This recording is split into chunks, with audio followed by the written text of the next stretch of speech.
अपन नागरी झारखंड नागरी अपन नागरी या कैलाशपुरी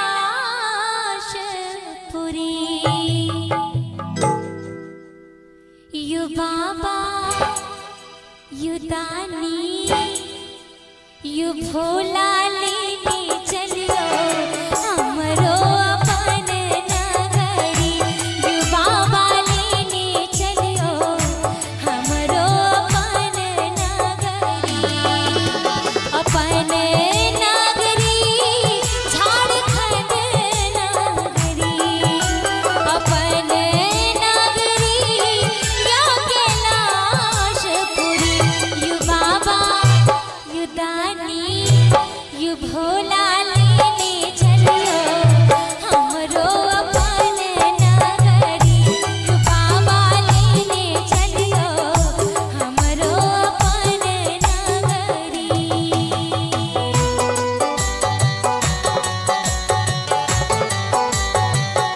जय हो भोलेनाथ।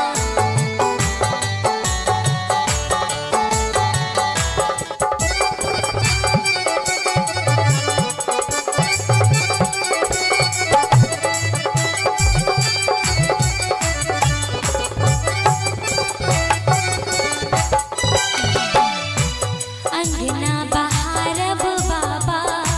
दुआरी बहारब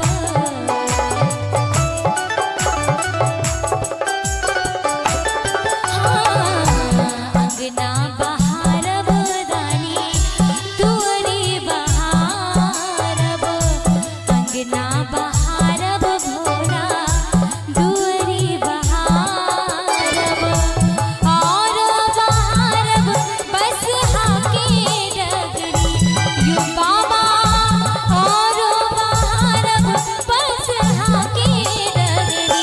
यु बाबा यु दानी यु भोला लेने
गीता